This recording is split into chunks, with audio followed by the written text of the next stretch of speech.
Hello, this is Earl Nightingale. Let's talk about selling one idea at a time. Professional salespeople, marketing experts, and leaders in the advertising profession know the importance of selling one thing at a time. Only catalogs can successfully handle a multitude of items. In a 5-minute speech, or even a long speech, I think it's important to have a single theme, and like a good salesman, you pose the problem, then give your solution. At the end, the problem is restated and the solution quickly summarized. Your opening statement should be an attention-getter. For example, you might say, scientists all over the world are agreed that the world's oceans are dying. A sobering thought indeed. It captures immediate interest, and everyone's thinking, why, that would presage the end of the world. What are we doing about it? Using an internationally recognized authority as your reference, someone such as Jacques Cousteau, you provide the supporting evidence that your opening remark is indeed true, and then you proceed to outline the possible ways that such a disaster might be averted. At the end, you might say, yes, the oceans of the world are dying today, but if we can marshal the combined efforts of the world's peoples, if we can influence every maritime country to pass laws governing the pollution of the seas by oil tankers. So you end on a note of hope, and at the same time enlist the sympathy of every one of your listeners in your cause. Recent tests indicate that from 10 to 20% of our high school graduates are functionally illiterate. Now that's a stopper. And as with the poisoning of the seas, you establish credence for your subject and then marshal possible answers. Always on the same subject, restate the problem at the end and recap the answer. Not all talks are about social problems, of course. You might be talking about a recent fishing trip, in which case you find something of special interest in the story and open with that. You might say, ounce for ounce, the rainbow trout is one of the gamest fish on earth. It's a much better attention getter and interest stimulator than saying, I want to tell you about my recent fishing trip.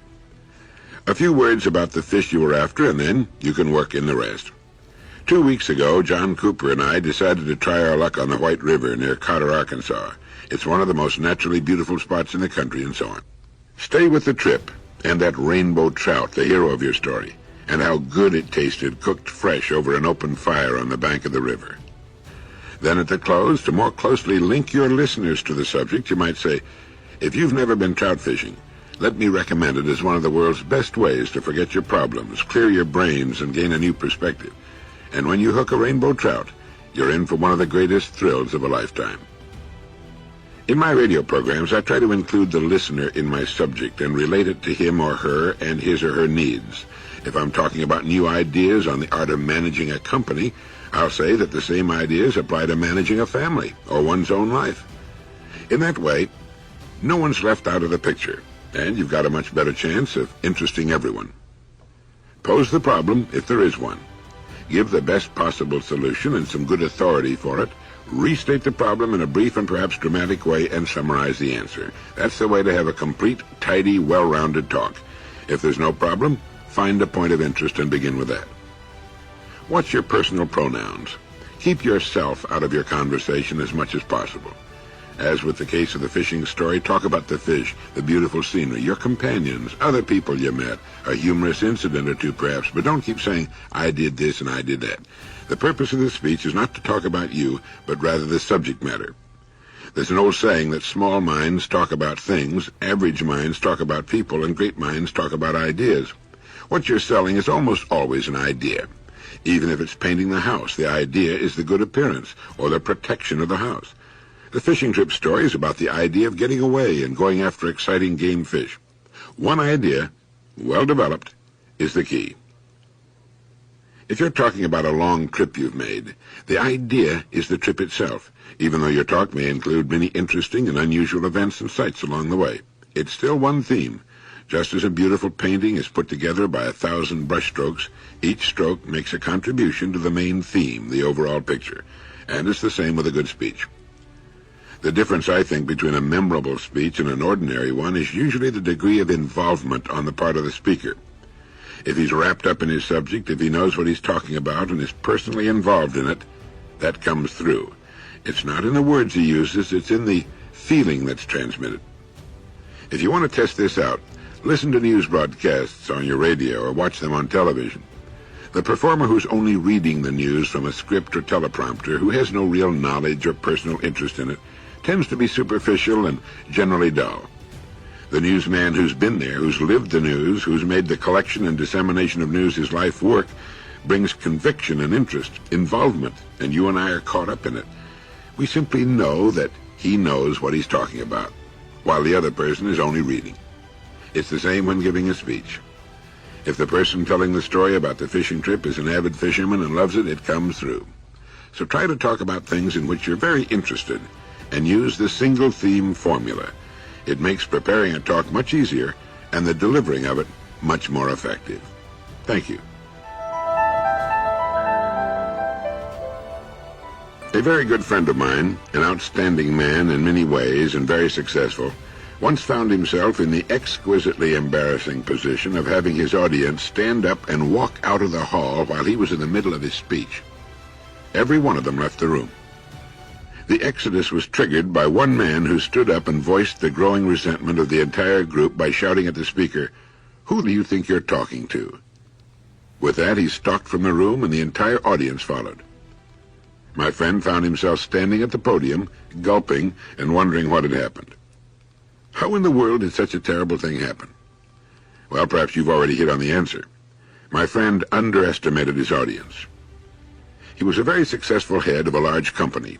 He was accustomed to talking to his own salespeople, especially those who were young and just starting out. They were green and inexperienced. Moreover, he was the boss, and in that position received their unflagging attention and respect. Not so the group that walked out. They were highly trained professionals, mature and well-educated. Their organization had arranged for my friend to speak to them because of his success and reputation as a business leader. He talked to them as though they were a bunch of children. Without thinking, he began his tirade, as he had done so many times with a room full of new salesmen. They simply wouldn't stand for it. They were offended and outraged. My friend learned a lesson he should not have had to learn. Before you make a speech, think about the group you're going to speak to. Chances are it includes some very successful people. If you're talking to a sales organization, you may be talking to some people who do a lot better than you do, and who know more about the subject you've chosen. You can still make a valuable contribution in an excellent and much appreciated speech, but stay humble. Every human being has a genetic strong point. You may be great at what you do, and you should be, but remember that other people are great in their ways too, and keep a healthy respect for the people you're addressing. I often say something such as, "I'm sure there are many people in this audience more qualified to speak on this subject than I, but perhaps we'd all do better with a little reminding from time to time." Will Rogers said that none of us is smart enough to remember all he knows. Such a statement causes people to drop their guard and relax. They think, okay, this guy isn't challenging me, I'll see what he's got to offer. Maybe I'll even pick up an idea or two. If my successful businessman friend had approached his professional group as professionals and indicated that he knew they were seasoned professionals, it would have been a lot better. It would still have been an uninteresting and boring speech, but they may well have put up with it, and he would never have been the wiser. We need to remember that success in one field doesn't qualify us as experts or grant us omniscience in other fields. Quite often, when I've been asked to speak for a group, the program chairman has suggested that I talk on a particular subject. I'm quick to tell him that I have the subject I talk about and that that's my main interest, and that I don't tailor-make speeches for special groups. If he wants me, he gets my subject. It's simply a matter of sticking with what you know, what you're really qualified to talk about. Many times I've received letters and calls from people telling me they want to become speakers. I always ask them, what do you want to talk about? It quite often takes them back. They just want to be speakers. They don't have a subject in which they're deeply involved and interested. And I don't think we need more speakers. We need more informed and dedicated people. I know an economist who heads his department at a large financial institution. Every Friday morning there's an officers' meeting, and the head of each department is asked to report. My economist friend's report is always wonderfully interesting and often contains some really funny humor. Everyone looks forward to his report each Friday morning, and he's succeeded in turning what might have been a very dull and uninteresting meeting into one of charm and interest. He knows his subject. He's an excellent economist, and he's comfortable and at ease talking about it. He knows his audience, too. He wouldn't make the same speech to reporters asking him to report on the national economy, nor to an economics class in a local college. In each case, the audience must be taken into consideration. One of the worst things we can ever do is to talk down to our audience. We should stretch them if possible, but never make the mistake of assuming they aren't as smart as we are. That includes talking to young people in junior achievement, 4-H clubs, high school kids, and so on. Make them stretch up to your subject if necessary, but don't ever be patronizing. It offends them deeply, and they quickly recognize that you've underestimated them. They're a lot smarter than you think. We would all rather be overestimated than underestimated. I used to have a physics instructor who had attended seminars conducted by the great Dr. Albert Einstein. He told me that as the distinguished doctor warmed to his subject, you could see the college professors and instructors in the audience dropping out as he passed beyond their grasp of the subject. Eventually, the doctor was talking to himself while his audience listened in amazement. He overestimated their knowledge and understanding, and they loved him for it. Had he talked to them as though they were children, they would have deeply resented it. So, never, ever, under any possible circumstances, sell your audience short. Never underestimate their brains nor their ability to grasp what you're talking about. Before the speech, talk to the officers of the organization or the head of the company or organization about the people you'll be speaking before. He'll give you a good picture of them, and you'll be on much sounder footing. It pays to know your audience. Thank you. There's an excellent golf professional in Wichita, Kansas by the name of O'Brien. He used to work with Babe Zaharias back in the old days. He knows how to take strokes off your game, and he's written a little book about his method entitled Aim and Hang Loose. In a very inadequate nutshell, Gene O'Brien's system is that our minds and bodies know how to do what we want them to do, most especially if we've had some good training. Instead of trying to concentrate on a dozen different things, the stance, the grip, the straight left arm, the slow comeback, the motionless head, the full turn, there are a dozen or more things we could unsuccessfully try to think about in the 3 seconds it takes to hit a golf ball. Instead, Gene O'Brien says we should stand behind the ball and see where we want to go, where we want the ball to land. Once we have that picture clearly in mind, we can take our stance, aim, and hang loose. Chances are we'll hit a pretty good shot. The same excellent advice works well in many personal experiences, in life itself. Aim and hang loose. I know Gene won't mind my using his title. In making a successful talk, we need to do the same kind of thing. Where do we want the ball to go? What is our aiming point? Now let's get that clearly in mind. I've agreed to make a commencement address at the graduation ceremonies of a local high school. I want to convince those young graduates and the other students and parents in the audience that the most important thing we can do in life is become well-educated human beings, and that education is a lifelong process, that it doesn't, can't, and shouldn't end with getting a diploma, which is the old vaccination theory of education. I've been to school, now I don't have to study anymore, is the way many people think about it. Well, when I get through, I will want every person in that hall to fully understand that we're in a race between education and catastrophe in this world, and the best thing we can do to help the situation is to make certain we're not among the dummies, that we need to do a lot of reading and have fine home libraries, and make certain, if we can, that every day finds us a little smarter than we were the day before. I know my aiming point, and I'll spend 30 minutes swinging at it. I'll be prepared. I'll have my notes, the quotations I want, all the ammunition, corroboration, and proof I need. I accepted that speech because I'm such a nut on the importance of education, and I want to convince those young people, the parents may be set in concrete by now, that commencement means the beginning, not the end. Now, just as that system, aim and hang loose, is the key to good golf, it's the key to effective speaking also. If you try to concentrate on your gestures, your stance, your craggy district attorney look, your emphasis, your ringing diphthongs, your wry smile, and so forth and so forth and so forth, you may end by shanking your subject. Hang loose. Be yourself. Forget yourself. Use the best English of which you're capable. Don't think you have to sound like a moron to be thought of as one of the good old boys. But aim and hang loose. Keep your mind on the ball, on your aiming point, and work toward it. In my opinion, it's the key to a great speech. All great athletes and performers have that wonderful hang-loose quality about them. They're never tense or uptight. It's a kind of controlled relaxation. You see it in a great basketball player as he sinks a long shot, and you see it in every sport and great performance. Watch for it, and develop it in your own delivery. Will Rogers used to spin or play with a rope while he was talking. Perry Como's been accused of nearly falling asleep, and the new crop of stars have that same wonderful kind of professionalism, controlled relaxation. They aim and hang loose.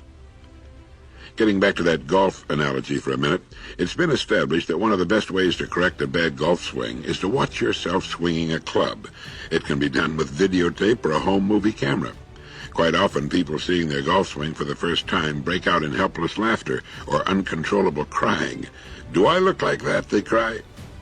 Similarly, giving your speech at home while a tape player is running is the world's best-known way of finding out how you sound to your audience.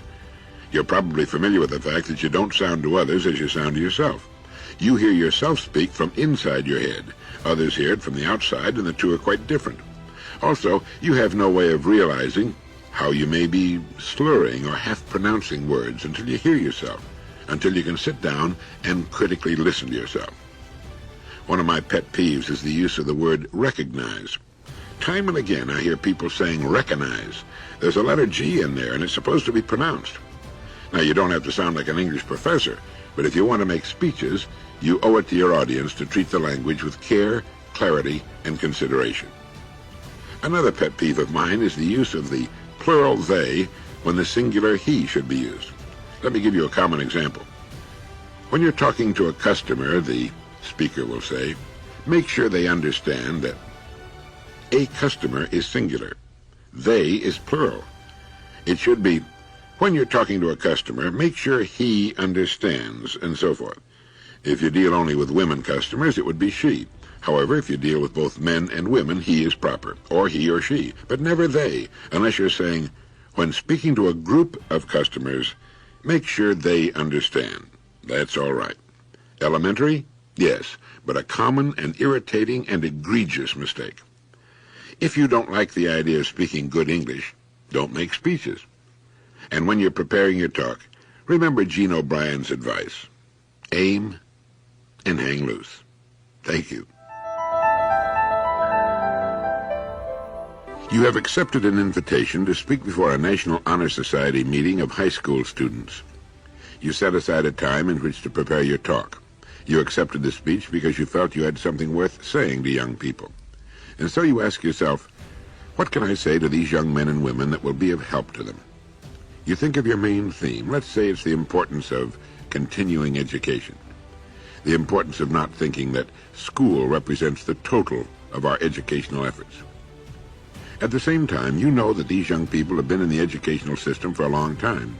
They may be tired of the daily grind of the classroom, and perhaps the thought of spending the rest of their lives in the educational process will turn them off. You have to show education itself in a new light, and somehow reveal the joy of discovery that comes from studying in the field of our main interest. We don't mind. In fact, we really enjoy studying in those subjects in which we have a strong interest. All right, you've got the speech going, and then you remember that you will be speaking to high school kids, young adults really. You want to be sure that your vocabulary is one that will earn their interest and respect without, at the same time, confusing them with words they may not yet understand. In other words, you want to speak to them in their vocabulary, not the slang vocabulary of teenagers by any means. All attempts by an adult to be one of the gang when it comes to young people will end in embarrassment and ridicule. They're not looking for a pal. They're looking for helpful information and a little inspiration maybe from a person they can respect and believe. So you use an adult vocabulary. These are people in school. They're familiar with words and the educational process, and you'll be making a serious mistake to attempt to talk down to them. It's better to make them stretch to understand than to have to lean down. Any such attempt will be quickly seen as an attempt to be patronizing, and you'll lose your audience. Level with them. Speak from your heart and mind, under control, and give them your best. They'll respond wonderfully. Perhaps the following week you have a talk to make at a meeting of people in your particular profession or line of business. The same rule will apply here, with the exception that you're free to use the jargon of your calling, and whatever large words are called for, your audience will understand you. And next Sunday you've agreed to take over a Sunday school class of 5th graders, children about 10 years old. You prepare your talk to them at their age level. You speak to them in language they can understand. If you're making a speech to a group of people from another country, they'll be delighted if you will speak to them in their own language. You can do that by writing out your speech in English. Remember to keep it short. Have it translated into the language of the people to whom you'll be speaking, and then with the words written phonetically. If you have trouble with the words in the foreign language, and with a foreign language expert to help you, you learn to read the speech effectively in that language. Yes, it takes a little time. If you don't want to take the time, don't accept the speech. Can you imagine a foreign dignitary coming to this country and making his speech in his own language? I think you would expect him to make the speech in English. You don't mind his accent or his difficulty with certain words or his labored pronunciation. You're delighted that he's speaking to you in your own language. And foreigners feel the same way. It takes years to learn a foreign language properly, perhaps, but you can learn to read a short speech in a foreign language over a weekend. I remember reading Philip Wiley's comment that any person can learn how to do a creditable appendectomy in 2 days. Now, that doesn't make him a physician, but one aspect of almost anything can be picked up in a short, concentrated effort. I make it a principle to always arrive for a speech early so that I can talk to the officials of the group. I find out what the people do in their general educational background to make sure they square with what I had believed when I prepared my talk. What's the average age? The idea is to know your audience as well as possible so that you can speak to the people in it in their language.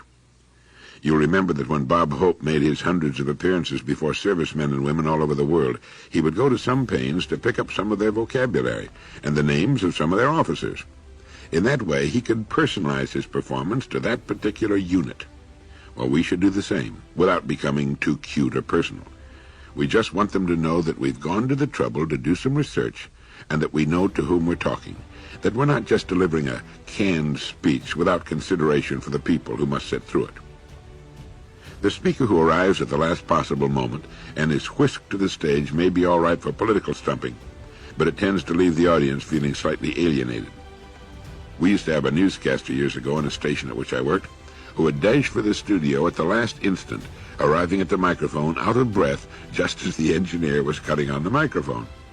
Well, the rest of us felt that it was a phony ploy on his part. And so one afternoon we set the clock in the newsroom 5 minutes ahead. When our histrionic newscaster began his last-minute dash for the studio, he found the door to the newsroom had been locked, and he couldn't get out. As his newsroom clock ticked and indicated that it was time to be on the air, my voice came over his speaker introducing him. Then, silence. Then I came in again and apologized to the listening audience, telling them that I couldn't imagine where John was, and we stalled around like that for 2 or 3 minutes, while he pounded on the newsroom door and screamed to be let out. We let him out in time for his newscast, and this time he was really out of breath. I think that story is important here because it serves to emphasize that there's always enough time for preparation, and that there's no room for phony histrionics. Speak in the best way you know how, in a language your audience can understand. Avoid words or jargon that might not be understood by most of your audience. Never try to sound important, and avoid pedantry, which is an excessive and inappropriate show of learning. When, after hearing a speech, someone can be heard to say, "He talks my language," it can be considered a high compliment indeed. Thank you.